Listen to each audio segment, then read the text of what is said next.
1 in 5 Americans suffer from chronic pain. Many are now using CBD for relief. Activists are hoping pot could be legalized nationwide by the end of 2019. When you look at premium cannabis, the Illinois House approved legalizing recreational marijuana. Welcome to The Budding Report, a weekly show centered around all things cannabis. Please join us in welcoming our host, Charles Horton, and his co-host, Melissa Nasits, as they share the latest in cannabis news, conduct interviews with top leaders in the cannabis space, and promote some of the latest in science and innovation.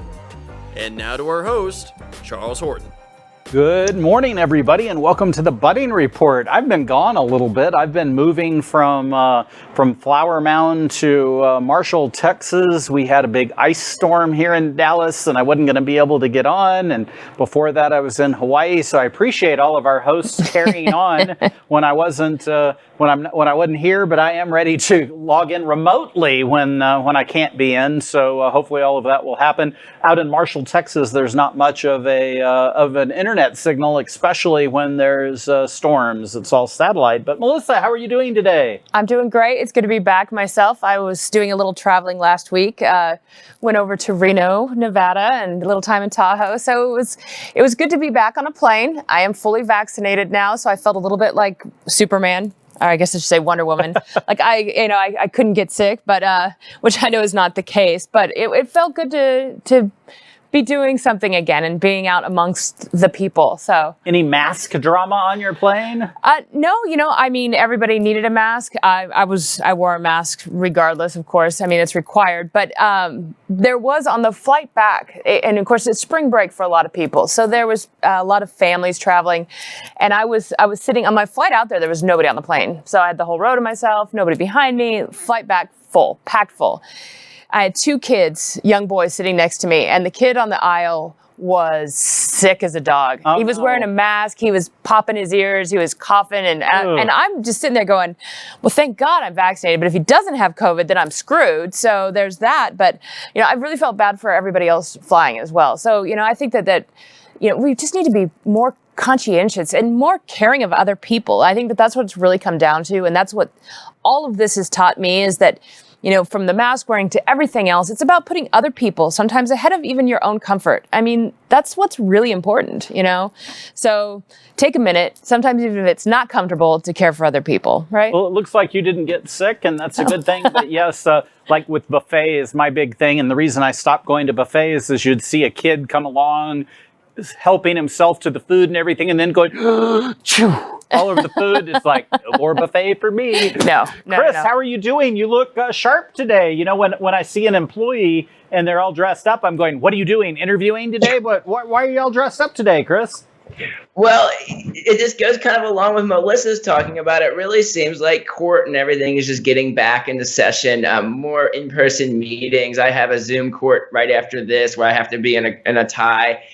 So it's I really do think that that's a sign we're seeing the light at the end of the tunnel. I totally identify, though, with what everybody's saying, that there are certain things that we are going to take from this pandemic, like not wanting to eat on buffets that are being sneezed on. I was at the grocery store yesterday, and I usually lick my finger before I open those little bags to put vegetables in or something, because you can't get them open if you don't have wet hands. I was like, oh, I can't lick my finger. I need to dip my hand in the water some other way so I could open this, because the last thing I ever want to do in public is lick my finger again. I really don't want to shake people's hands anymore either, but it will be nice when we can get out of this and actually interact with people and maybe not get sick on non-COVID things as much, because we're a little more aware of public health. I hope that's the big takeaway from all of this. I can't tell you how excited I am that more people are washing their hands, because it absolutely disgusted me how many people would walk out of a public bathroom without washing their hands prior to this. So hopefully we're seeing a little bit of that. But I will give you a tip on the bags. If you rub a cucumber, it puts almost like a film on your finger, so you can open those bags up just a little bit easier. So thank you. I'll go over to the cucumber section next time that I'm having those troubles. It's just being Dr. Shaw, thank you for making me look good today. How are you doing today, Dr. Shaw? Always trying my best, Charles. You and I, we're going to dress one way, and Melissa and Chris can go the other way today.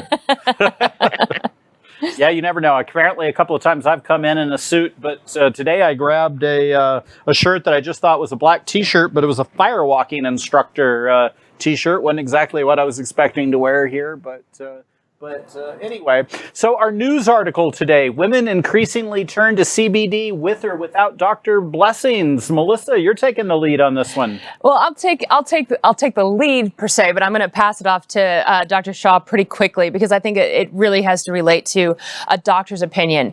But unfortunately, what's really happening out there, I mean, we have THC available in medicine in multiple states, but even in those states, doctors are having a really hard time discussing it with their patients, and women are really taking it upon themselves to treat themselves, whether it's for pain during childbirth or menstruation. There's even during the change. There's so many things that we can receive relief by using a combination of CBD and THC, and yet women are not given guidance.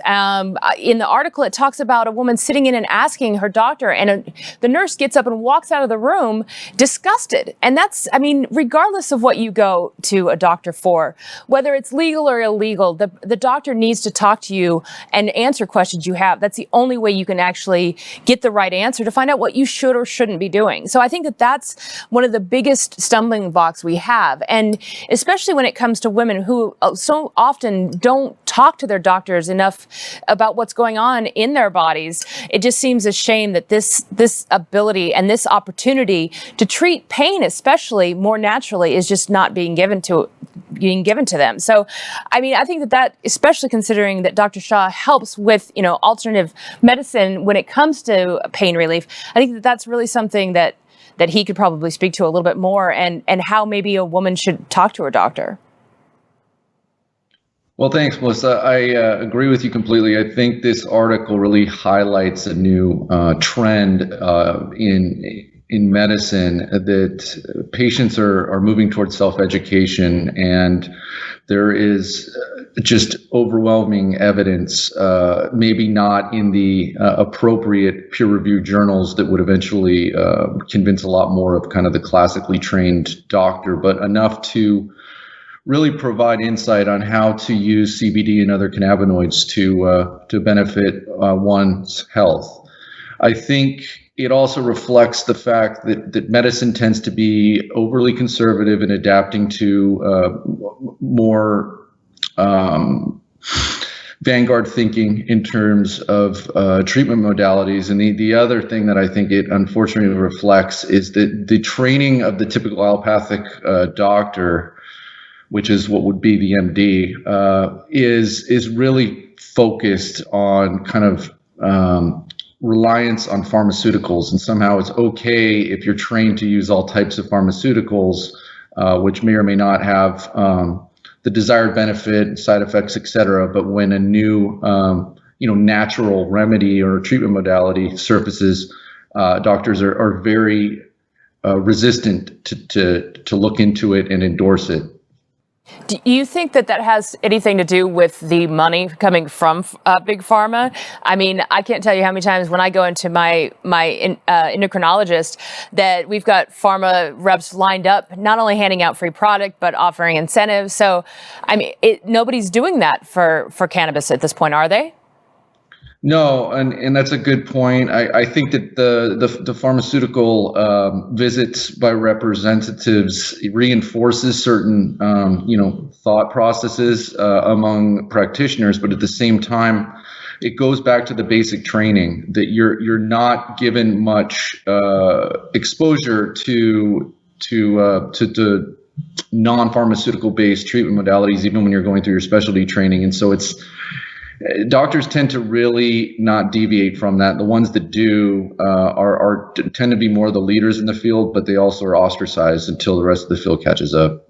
So it seems like everything else, we need more education, right? Education and information is what it really comes down to. The frustrating thing for me when it comes to lawyers, sorry, Chris, and doctors, is that if you ask 10 different lawyers, you'll get the same question, you'll get 10 different answers. And I find that, very the same in the medical space too. I got into a discussion with a friend last night who had another friend that's been on methadone for 20 years and is strung out on methadone instead of meth, and it's not that big of a difference. They thought. I'm no expert, but Dr. Shaw, how do you think we get the same advice going through the medical community? Is that possible?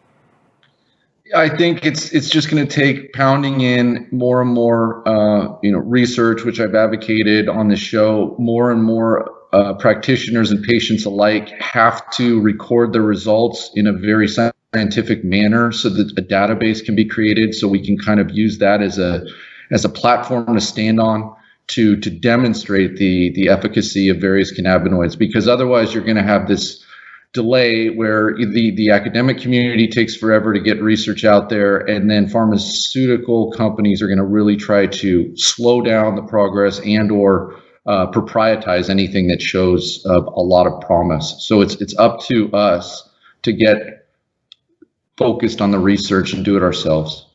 Well, and that's what's, really frustrating to me, is because we've even over the last few weeks had several articles that seem to be really very wishy-washy about, the studies that are being done. And, they're going both ways. There doesn't seem to be, we're talking about education and more studies, but even the studies themselves aren't necessarily that clear cut. And, when we talk about education, I think we're overlooking this huge opportunity. And while there's people advocating for it, there's a lot of money on the flip side trying to put it back in the box and keep us from moving forward. And nobody seems to be taking it seriously. People do not take THC, CBD as a medicine seriously. Excluding this community, but I think I think that we're doing a huge disservice to a lot of people. Our first guest has some information on this, or opinions on this. Daniel Hayden, what do you think? Wow, it's a very difficult topic, but what we have here is an undefined endocannabinoid system. And we don't really, pharma was designed to take synthetic molecules and do studies on them and see how they interact with the group of the population without side effects. So they help reduce cholesterol, and they have to act the same in a large population to be cleared through the trials. And so in cannabis, we have a natural preparation. So getting a hold of a natural preparation that's consistent to try on people, but also it works differently in many different people. So what we have here is we have to fingerprint the endocannabinoid system for everybody. So each person is going to have a unique endocannabinoid system, and it's going to react to these cannabis substances differently. So it doesn't really work in the whole FDA trial and pharmaceutical vein. It's more of a natural preparation. And in order to bring relief, we actually have to crowdsource it. So in opposite of what pharma wants to do, proprietize, we actually have the social medicine, really. So we have to go to a resource where everybody's contributing how certain cannabinoids and preparations work with their ailments, and somehow align that with either genetics or metabolic data or historical genetic data from those people, and try to get some consistency in where there's a ton of variability. Well, thank you very much. We are out of time on this segment. We're going to go off to a commercial break. And when we come back, we got Mr. Daniel Hayden. Looking forward to hearing him. Hello, coming to you from the outdoors where I do my heat training, and I did my repeats on the hills. It's actually pretty empty, but it's kind of close to 90 degrees. So that's when I squeeze in whenever I can. But I'm actually here to share what Simply Start, Simply Satisfy is. So this organic hemp oil, this is the serum Simply Start, and you can take it twice a day or once. I already took both of them in this morning, so now it's lunchtime. Real quick and easy, yummy, delicious, 30 calories. The other one is Simply Satisfy. So it's a spray, and also 3 sprays. You could do it once a day or twice a day. Again, I did it this morning. I'm doing it now at lunch. It helps you take care of your health and wellness. So learn more about them. Remember, 3 simple changes on how you can incorporate into your life. You can learn more at the link below. So stay safe and keep moving, keep training, and take care of your spirit, mind, and body. Well, welcome back. We met him briefly in the news segment, but we're really excited to have Daniel Hayden. He is a PhD and founder and CEO of Extractioneering.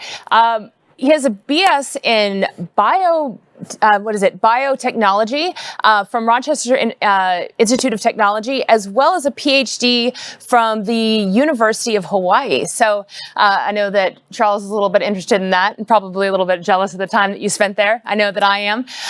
But he works in extraction of cannabis oleoresin, and it works with cured resins, which I'm very curious to find out about. That'll probably be my lead-off question.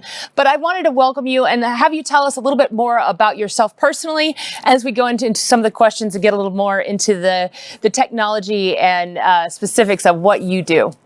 Sure. I was interested in plants at a young age. 1994, I went to obviously go get my degree in biotechnology, but I was interested in plant biotechnology and biofuels and hemp biodiesel at the time. And I went through biodiesel and energy in the 2000s and really focused on storage portions of the plant, like seeds and flowers and trichomes, and really understood how the plant wants to develop these resources. And so I studied really tough plants, tropical plants in Hawaii, and they were a nightmare to extract.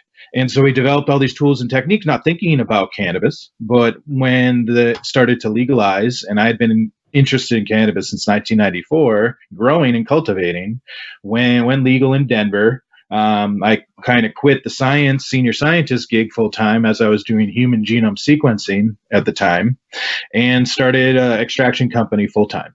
So using my skills as a scientist and tropical plant extractions and small molecules and process design, I was able to create a great way to extract and protect cured resin. And so that's where we are today.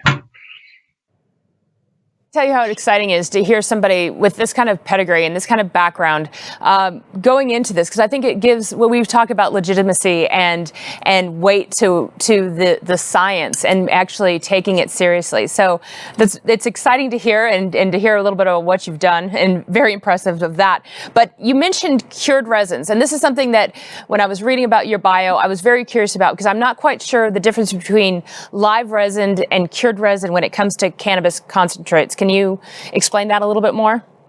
Sure. When we think about cannabis, we think about the cannabis flower, all the empirical data, historical data that we've evolved with cannabis. We've taken it as a vapor and ingested it into our lungs. And that's how humans evolved with it and cultivated it and brought it along.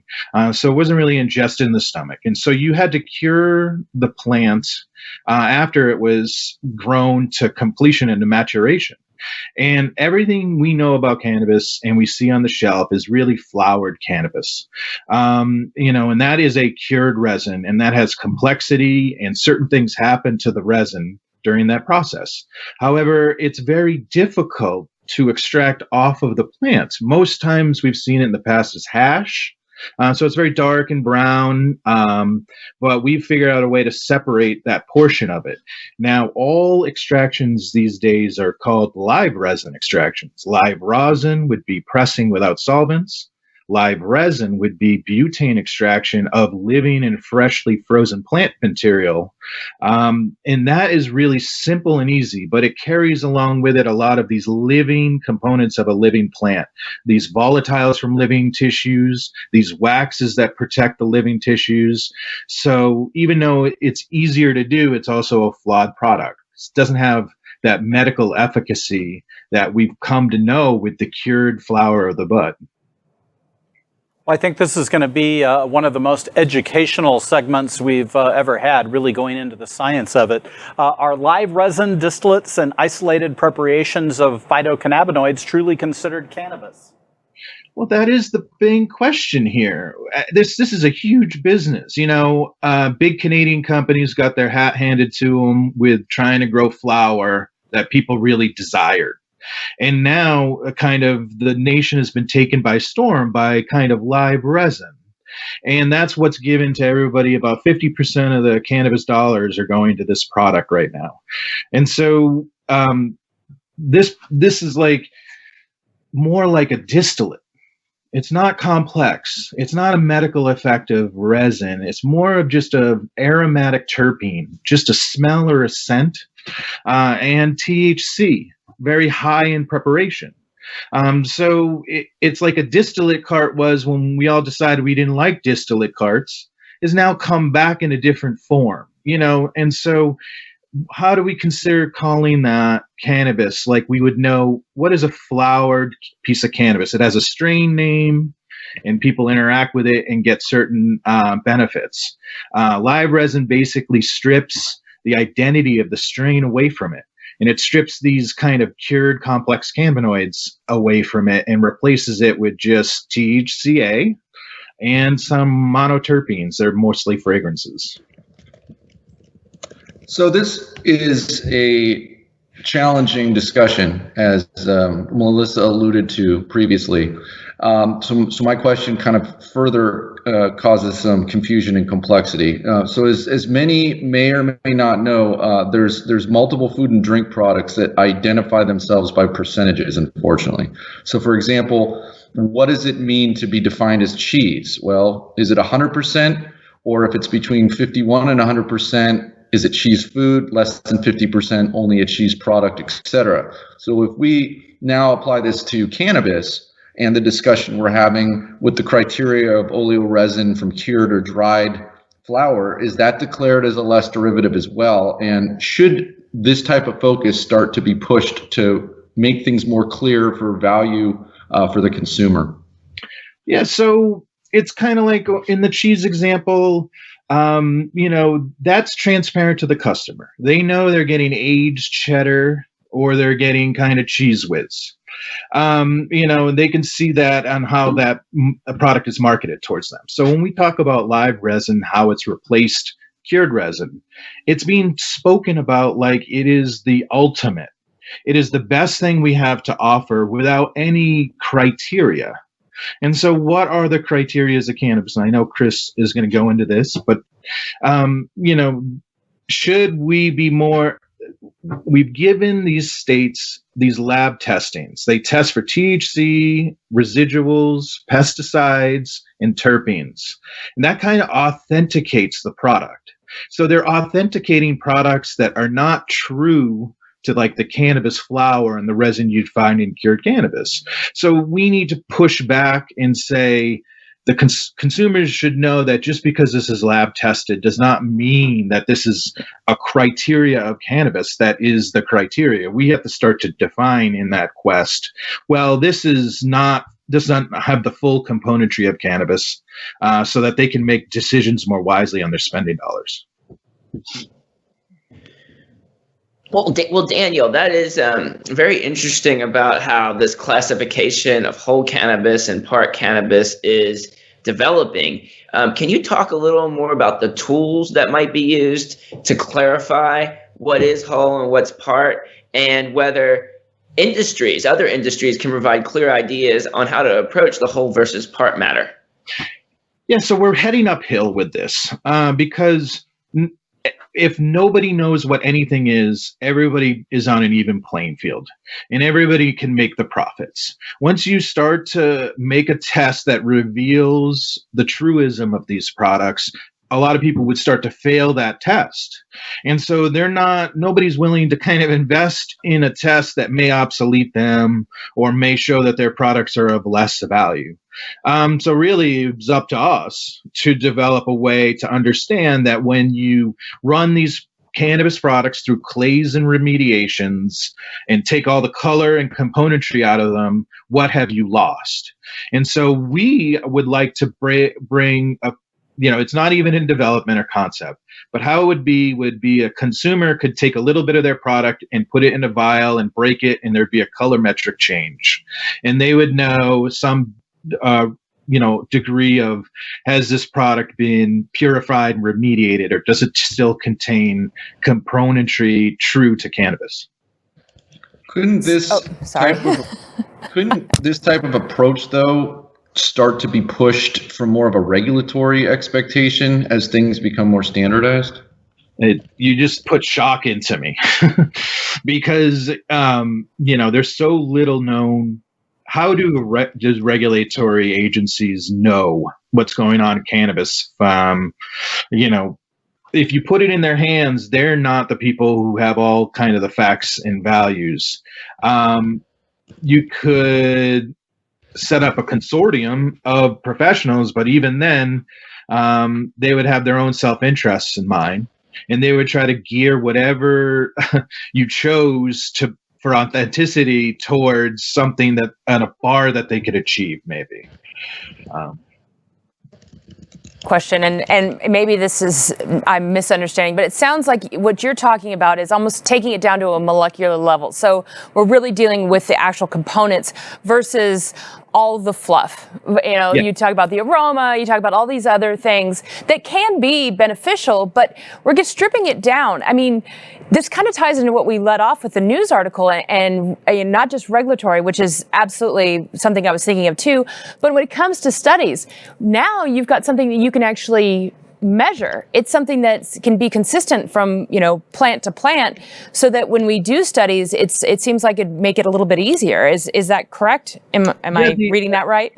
Yeah, you had talked about entourage effect, but what it is we don't know what componentry works for each individual, but we want to keep them all in there.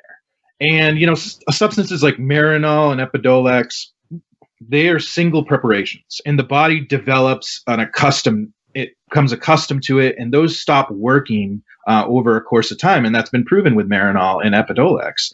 And so the benefits on cannabis as a natural preparation is the concert, all these different types of molecules interacting in your body, so your body doesn't get overwhelmed by any one molecule.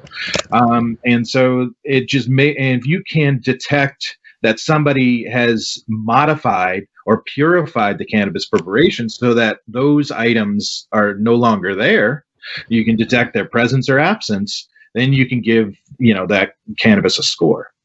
Does this preparation also possibly take out some of the detrimental effects? I mean, when you talk about smoking and you talked about, the protectants that are actually on a living plant, they could be harmful to human consumption. Does it assist with that?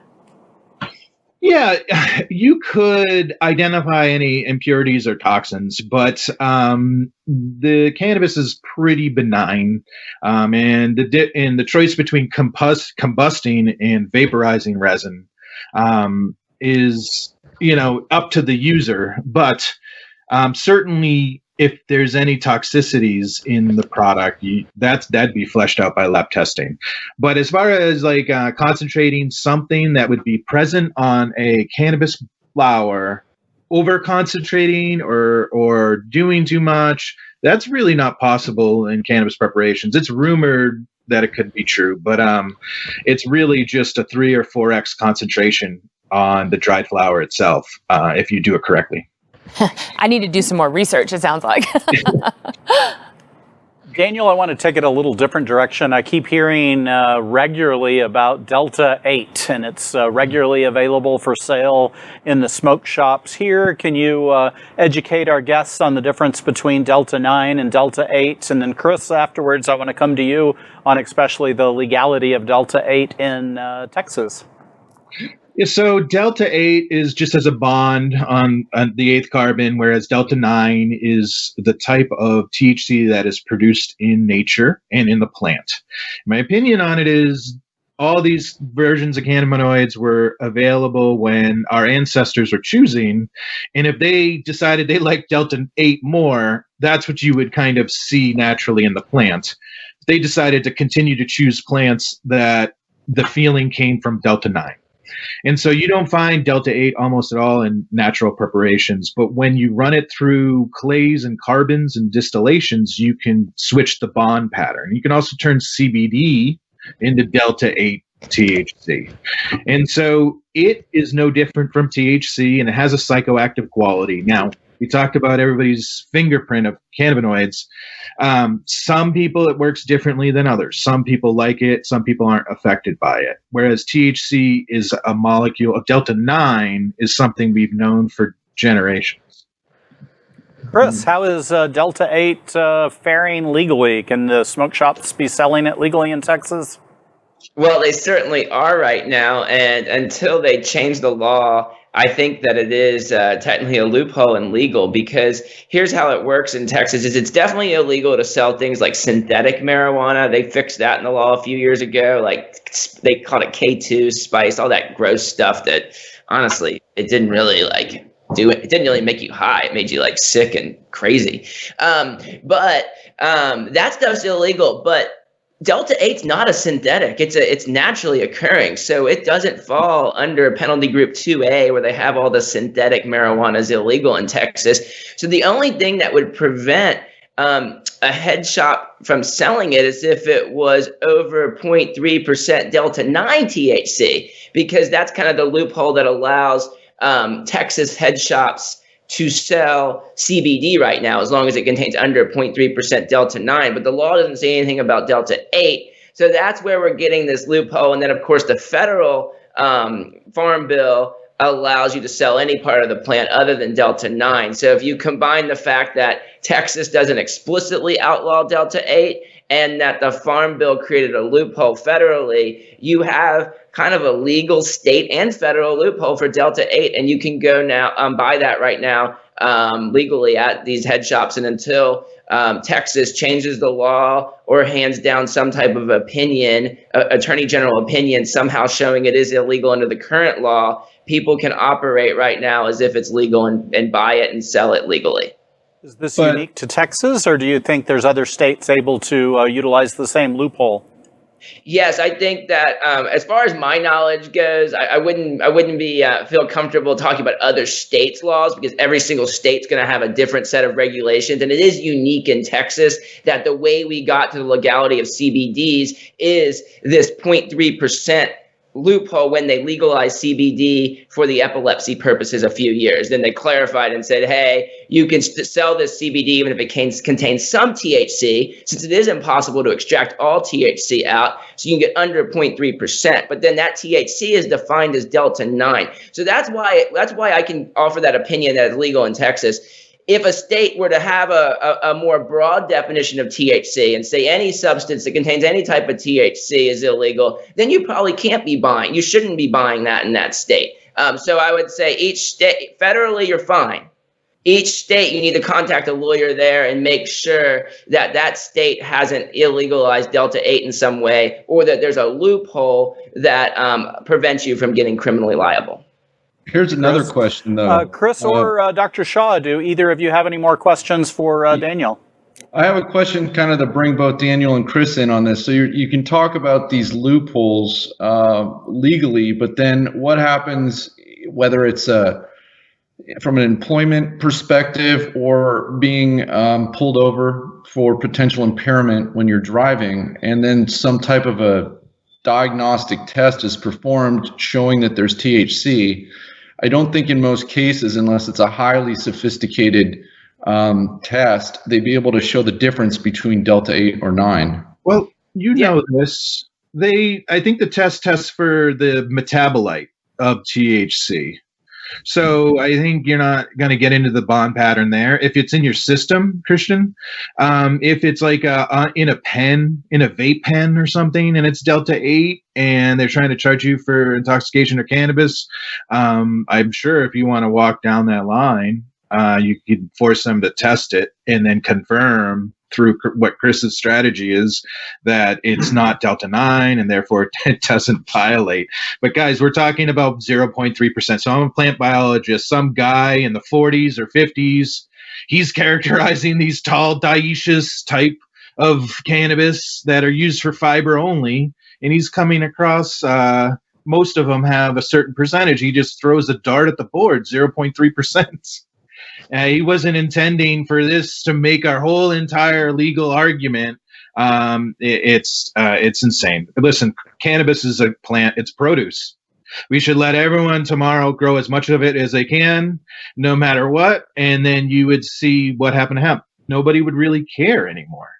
I think it's regulated, and this is what all the hubbub is about, is if you just let anyone grow as much as they could possibly grow, it's produce. It's going to go bad. It's going to get to everybody who needs it. And then it's going to be less of a thing. I don't know. Amen. I've been saying that forever. Just let everybody grow it. I mean, it grows naturally, right? Yeah. All this would go away. And to answer Dr. Shaw's question, I can give a little more of an exact answer about your susceptibility if you're pulled over for impairment. So let's just say you're on probation and the officer says, I want to check your pee because I know you got arrested and we're going to see if you have THC in it.